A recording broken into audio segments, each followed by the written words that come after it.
Sir এটা 4 নম্বর অঙ্ক 4। তো 4 এ স্যার আয়েশা কি বলছে, 4 আয়েশা বলছে যে 50 কেজি, এই যে 50 কেজি ভরের একটা বস্তু। Okay fine. তো 50 কেজি ভরের বস্তুটির মধ্যে ঘনক আকৃতির দুইটি অংশ, একটা এ অংশ একটা বি অংশ আছে, যেমনটা চিত্রে দেখানো হয়েছে। প্রশ্নে জানতে চাইছে বি এর নিচের পৃষ্ঠে কত চাপ প্রয়োগ করবে। চাপ P is equal to F by এ।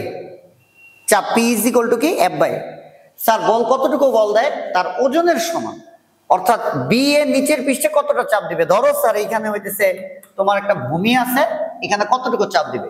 তো চাপের সূত্র এফ বাই এ, বল হইতেছে এই এতটুকের ওজনের সমান বল, এতটুকের ওজনের সমান বল। তো ওজন তো M G divided by A, M ভর। ভর যে বলে দিচ্ছে 50 কেজি ভরের বস্তুটির মধ্যে দুইটা অংশ আছে এ আর বি। তাহলে টোটাল ভর স্যার কত 50 ইন্টু জি এর মান কত 9.8। ঝামেলাটা দিচ্ছে কি নিয়ে স্যার বলো, এ নিয়ে। স্যার ঝামেলাটা কি নিয়ে, এ নিয়ে ঝামেলা। ঝামেলাটা কি নিয়ে, এ নিয়ে।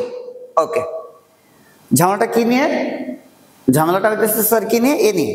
এখন ক্ষেত্রফলের ব্যাপারে শোনো, এই যে যখন আমরা চাপ বের করব, এই যে ক্যালকুলেটরটা, এটা চাপ যখন বের করব, আমি যেভাবে রাখছি এই ক্যালকুলেটর তার ওজনের সমান বল দিতেছে। এই যে এফ এর জায়গায় এম জি, ঠিক আছে, বা ওই বস্তুর বেলায় এম জি। ক্ষেত্রফলের হিসাবটা হইছে যেই জায়গাটা টাচ করছে ওই জায়গাটার ক্ষেত্রফল।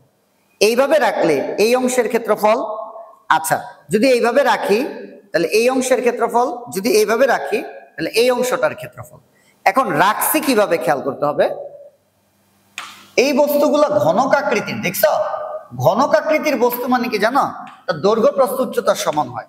বলো ঘনক আকৃতির বস্তুর কি হয় স্যার, দৈর্ঘ্য প্রস্থ উচ্চতার সমান হয়।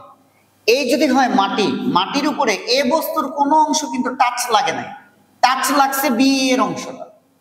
এবং বি ঘনক আকৃতি বস্তু, তার দৈর্ঘ্য প্রস্থ উচ্চতা আছে, কিন্তু তার উচ্চতা কিন্তু টাচ লাগে নাই।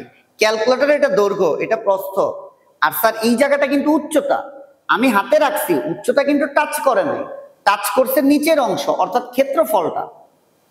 এখন ক্ষেত্রফলটা এই যে স্যার ঘনক আকৃতির বাক্স, তো ঘনকের এক বাহুর দৈর্ঘ্য দিছে 2 সেন্টিমিটার। যদি স্যার 2 সেন্টিমিটার স্কোয়ার থাকতো বুঝতাম ক্ষেত্রফল দিছে, কিন্তু স্যার শুধু 2 সেন্টিমিটার দিয়ে আমি বুঝতেছি একটা বাহুর দৈর্ঘ্য দিছে। তাহলে ঘনকের দৈর্ঘ্য প্রস্থ উচ্চতা তিনটা সমান। তাহলে আমার তো আয়তন না, আয়তন হইলে ঘনকের ক্ষেত্রে তো এ কিউ, আমার ঘনকের লাগবে ক্ষেত্রফল, তাহলে এই স্কোয়ার। কারণ এই ঘনকটা বি এর ঘনক দৈর্ঘ্য আর প্রস্থের জায়গাটা দিয়ে মাটির সাথে টাচ করা। তাহলে যেহেতু এক বাহুর দৈর্ঘ্য 2 সেন্টিমিটার, তাহলে ঘনকের আয়তন হয়তো এ কিউ, মানে এ যেখানে এক বাহুর দৈর্ঘ্য, যেহেতু ক্ষেত্রফল লাগবে তাই এই স্কোয়ার এ এক বাহুর দৈর্ঘ্য 2। তাহলে স্যার বুঝো, তাহলে স্যার বুঝো যে এখানে কি হবে, এখানে হইতেছে 2/100 গুণ 2/100।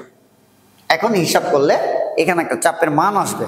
আরেকবার যদি বলি, এরিয়া হইতেছে বস্তুটার চাপের জন্য এরিয়া হইছে যে জায়গা টাচ করছে, টাচ করছে বি। তো বি হইছে ঘনক, ঘনকের আছে দৈর্ঘ্য প্রস্থ উচ্চতা, উচ্চতা তো আর টাচ করে না, টাচ করছে নিচের দৈর্ঘ্য প্রস্থ। ঘনকের দৈর্ঘ্য প্রস্থ উচ্চতা সমান, তাহলে এ কিন্তু ক্ষেত্রফল, ক্ষেত্রফলের জন্য আমার দুইটা দৈর্ঘ্য লাগবে, সবগুলাই 2 2 করে, তাহলে 2 গুণ 2। সেন্টিমিটার থেকে মিটারে নেওয়ার জন্য আমি 100 দ্বারা ভাগ করছি।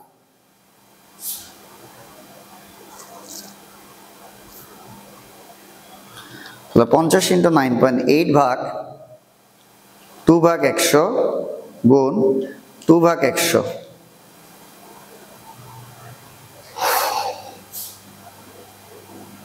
এটা আসে স্যার হইতেছে 1.225 × 10⁶ প্যাসকেল।